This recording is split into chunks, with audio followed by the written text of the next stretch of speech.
Dr. Greg Castello, Board Certified Family Practice, and today I want to talk to you about autism. So we're going to be a little bit controversial right outside of the box here, and I'm going to tell you with my guarantee that autism is not caused by vaccinations. So little personal background, those of you that know me, I have an autistic son, so I do speak from personal experience, and this is not just book knowledge or reading studies, but I do have an insider's view on autism. So what I can tell you is that with my youngest son, noticed very early on, probably as early as 2 weeks, he was a little bit different than his brothers.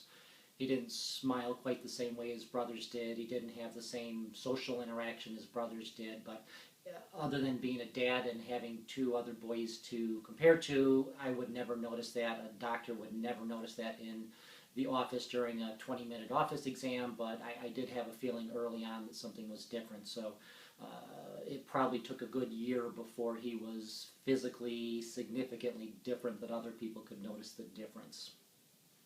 I think the problem why people associate vaccinations and autism is that the MMR in particular is given at 1 year of age. That's the first time a child gets that vaccine, so it's a big milestone after the baby's first birth date. So up until 1 year of age, a baby looks pretty similar to every other baby out there. Nobody's talking, nobody's walking, nobody's really significantly different. And if you look at your kid compared to your nieces and nephews, up to about a year of age, everybody looks very similar. Then all of a sudden you have your 1 year vaccines and your MMR, and now you start to go to birthday parties and social functions, and your kid's starting to drop off the scale, and he's not talking so much, and he's looking very different than his age-matched peers, and you go, my God, my kid's not talking, something's wrong, and then a diagnosis of autism is made sometime in the near future. So you go back and you say, well, what happened at a year of age? And my God, it was his vaccines must have been the only thing that was different, because he was a normal kid up till a year of age, and now all of a sudden he's not talking and he's not making milestones, and he's different, and it must be the vaccine. So what was thought was a problem was that thimerosal, which is basically a mercury component, was put in vaccines as a preservative, and that was taken out a long time ago, and guess what, autism rates are still going up, so it's not thimerosal. We've been given MMR and the other vaccines for many, many years, and that hasn't changed, so that's not the problem either.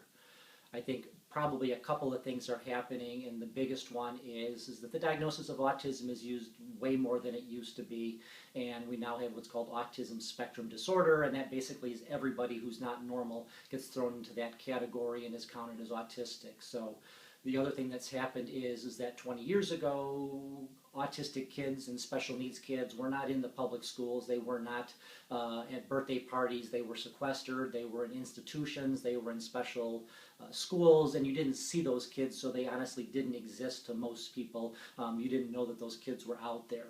Now kids are mainstream, they're in the public schools, they go to birthday parties, and you see a lot more kids that you didn't see before. That doesn't mean that there's more, that you just see them. The other issue, again, in counting is that everybody's autistic now. If you don't talk, if you have special needs, if you look a little funny, if you have sensory issues, that's the spectrum, you're part of it, and you're autistic. So one of the things I remember early on was when my son was 3 and he was in early intervention at school, he looked different than every other kid in school. In fact, every kid in his autistic class looked different. My guy doesn't talk.